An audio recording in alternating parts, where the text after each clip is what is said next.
कभी कभार किसी को कोई चीज फ्री में या किस्मत से या बिना मेहनत के मिल जाती है तो वो उसकी वैल्यू नहीं करता।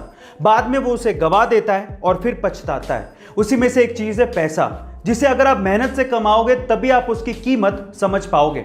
एक्चुअली हुआ कुछ यूं कि सन 2002 में एक 19 साल के कूड़ा उठाने वाले लड़के की 80 करोड़ रुपयों की लॉटरी लग गई। अब किस्मत तो खुल गई थी, लेकिन वो इन पैसों को संभाल नहीं पाया, उसकी कीमत को समझ नहीं पाया और उसने ये सारा पैसा जुए में, नशे में और ऐशो आराम में गवा दिया। और बाद में वही लड़का फिर से कूड़ा उठाने लगा। अब यहां पर सीखने लायक बात क्या है जानते हैं? यहां पर सीखने लायक बात यह है कि पैसा आना इंपॉर्टेंट नहीं है, पैसे को संभालना और उसे बढ़ाना बहुत इंपॉर्टेंट है। आपको यह सलाह कैसी लगी कमेंट सेक्शन में जरूर लिखिएगा। अक्सर लोग ऐसा कहते हैं कि औरतों को समझना मुश्किल ही नहीं नामुमकिन है, पर ऐसा क्यों कहा जाता है क्या आप जानते हैं? चलिए आज मैं आपको बताता हूं। सबसे पहले तो वो औरतें ही होती हैं जो कि पैसा बचाने में सबसे ज्यादा विश्वास रखती हैं। वो विश्वास तो रखती हैं, लेकिन जब कपड़े खरीदने की बारी आएगी ना, तो वो सबसे ज्यादा महंगे कपड़े खरीदेंगी।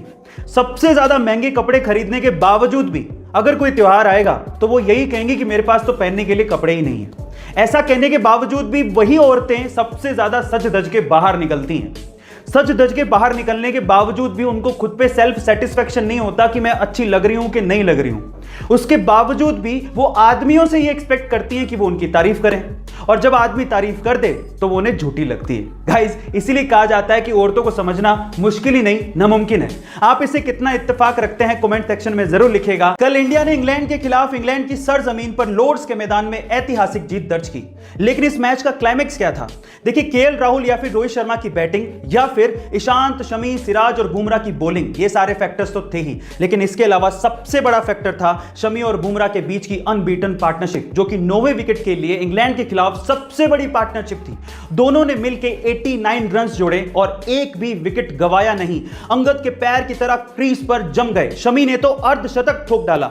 अगर वहां पर एक भी खिलाड़ी आउट हो जाता तो इंडिया बहुत जल्दी ऑल आउट हो जाती और इंग्लैंड पे इतना प्रेशर नहीं बन पाता। यही इस मैच की सबसे बड़ी वजह थी जहां पर इंडिया ने इंग्लैंड के खिलाफ इस मैच को जीता। यह बात है सन 2011 की, जब इंडिया और इंग्लैंड के बीच में टेस्ट मैच चल रहा था, जिसकी दूसरी पारी में इयान बेल 137 रन बनाकर क्रीज पर मजबूती से टिके हुए थे।